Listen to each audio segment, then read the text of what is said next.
Talking Points, ang tinig ng serbisyo publiko. Patuloy po ang programang Talking Points, ang tinig ng serbisyo publiko. At syempre, kasama pa rin natin si Police Director Arturo Cacdac Jr.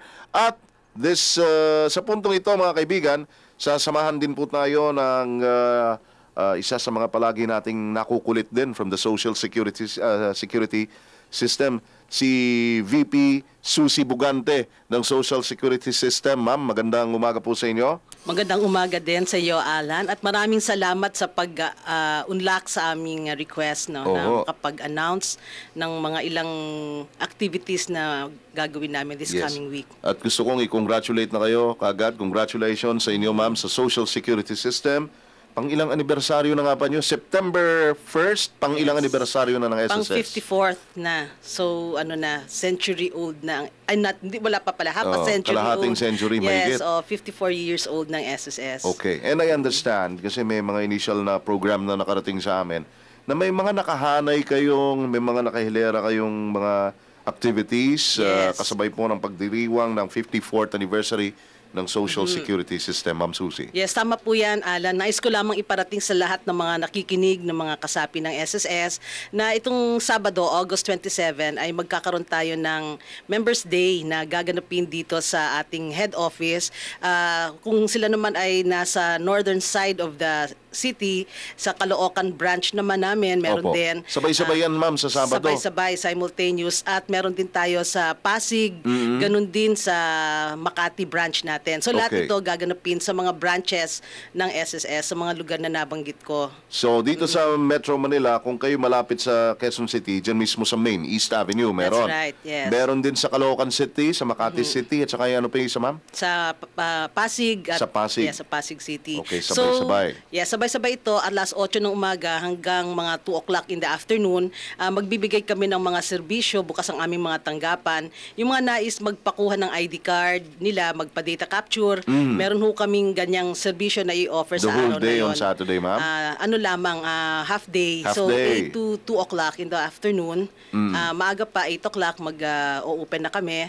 At bukod dito, magkakaroon din kami ng mga free medical and dental services na ibibigay. No? So, pagkakataon na rin ng ating mga kasapi na makapagpa-check up, pa-BP, pa-cholesterol check. Libre yan, ma'am? Libre. At gusto nilang malaman ng glucose, index nila, pwede din sila magpa-glucose test. So, yon, samantalahin nila. Dahil bukod pa doon, meron din kaming yung mga members na nais magparehistro para sa online services namin at wala silang computer or hindi nila alam paano gawin ito, maaari din silang pumunta sa araw na ito para turuan sila ng aming mga tauhan kung paano sila magparehistro para maaari na nilang i-check yung sarili nilang information online. Okay. Yes. Ma'am, magbabalik ako ng konti. Yung sinabi mo, merong free medical check-up, That's right. din cholesterol, sugar level, BP at iba pa. Yung mga SSS members na pupunta ron, do they have to bring anything sa pagpunta nila ron para matiyak lang na sila'y miyembro ng SSS at sila'y makaka-avail ng mga serbisyong ito? Ako, maraming salamat na tanong mo yan, Alan. Kailangan lamang ng patunay na sila yung member ng SSS. So, yung pinakamadali, yung kanilang SSS ID card. Ngayon, kung sila ay wala pa namang SSS ID, alam nila yung kanilang SSS number, sabihin lamang nila. Ayun, check naman kagad sa database. Yes, meron kaming online services during that day. So, maaari din naming ma-check yung kanilang record. At para naman dun sa mga kagaya ko hanggang ngayon hindi pa kumukuha ng bagong SSS ID. Yes. May data capture daw doon hanggang mga alas 2 ng hapon.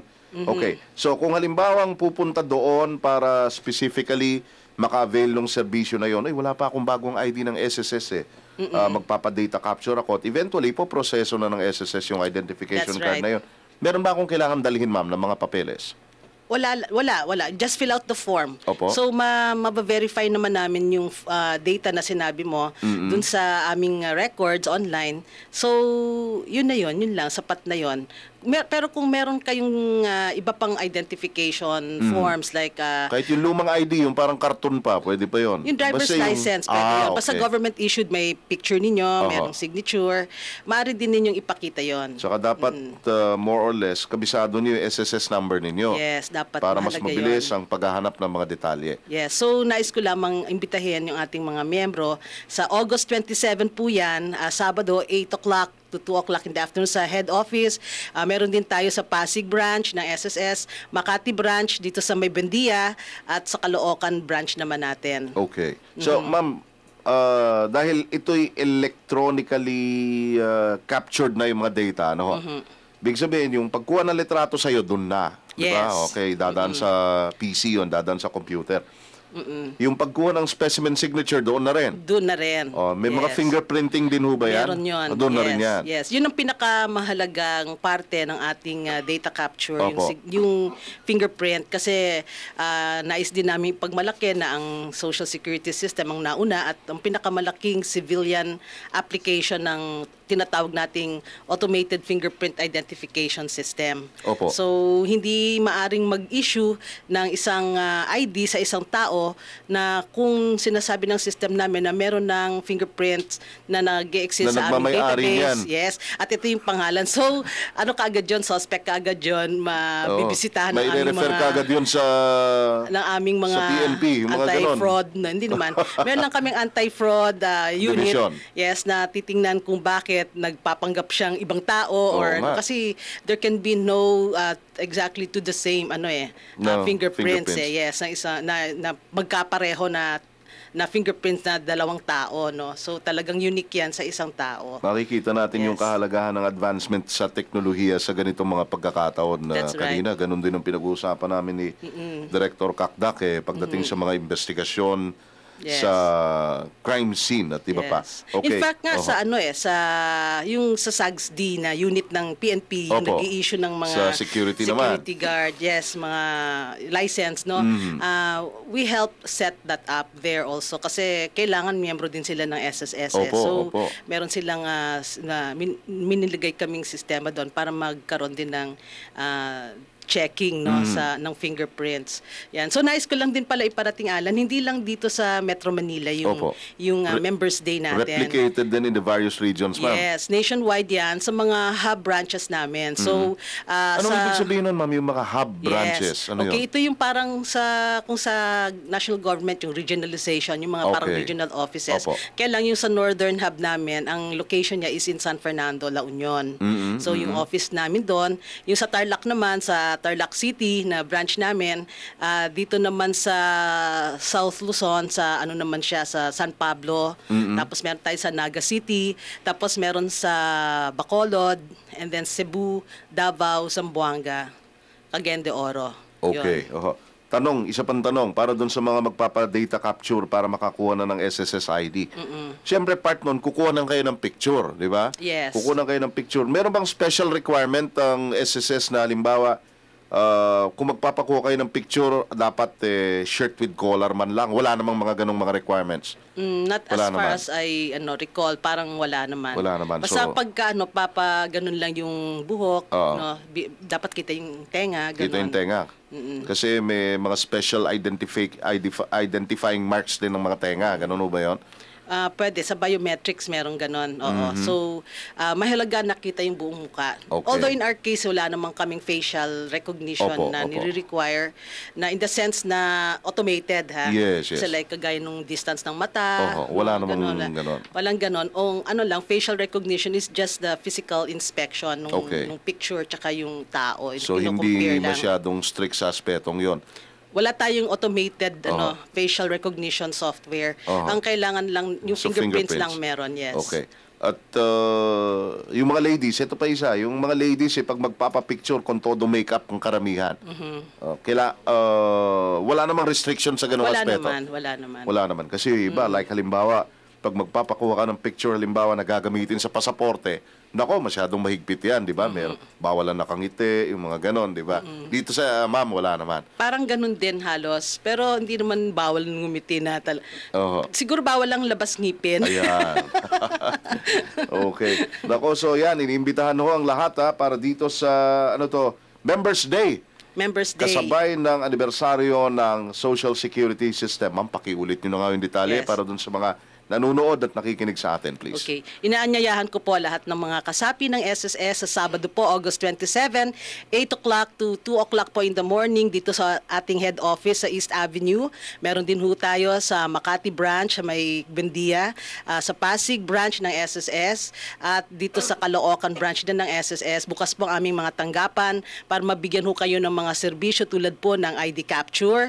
Kasama na rin po yung online registration po para sa aming mga online services. At lahat pa ho ng klaseng serbisyo ay maaari po ninyong matanggap. At bukod ho dito, meron ho kaming free medical and dental services na ibibigay sa inyo. Kasama na rin po ng ilang mga common na mga gamot na maraming ibigay, lalo na sa mga hypertensive na mga tao, mataas ang blood sugar at cholesterol. So meron din ho tayong mga ganyang cholesterol checking. So, punta na ho kayo sa Sabado. Isa pa, ma'am. Isa na lang. Hotline ng SSS. Hotline. Baka mga magtatanong yung mga nakikinig. Pag nais po ninyong makontak ang SSS, maaari ho kayong tumawag sa 920-6446 hanggang 55. Bukas po yan hanggang alas 8, mula alas 8 ng umaga hanggang alas 5 ng hapon po. Meron ho tayong mga agents na nakaantabay dyan. Maaari din po kayong tumawag sa aming automated telephone service 917-7777 po yan dito ho sa Metro Manila. At ito naman po ay meron ho tayong mga menu na pwedeng piliin kung anong gusto ninyong itanong.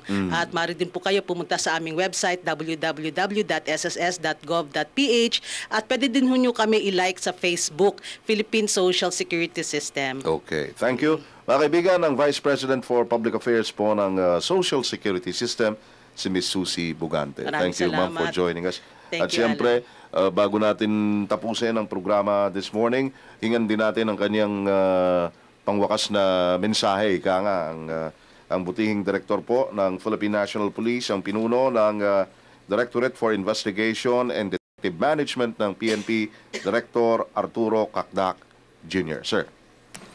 Ako po ay nananawagan sa ating mga kasamahan sa Philippine National Police sa isang survey na ginawa ng Program Management Office ng Integrated Transformation Program.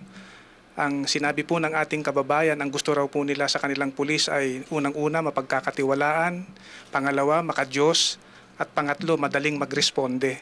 Kaya ako po ay nananawagan sa inyo, patuloy po sana tayong magserbisyo ng tapat sa ating mga kababayan, at kung sila po ay tumawag sa atin at humingi ng tulong, bilisan po natin ang ating pagresponde.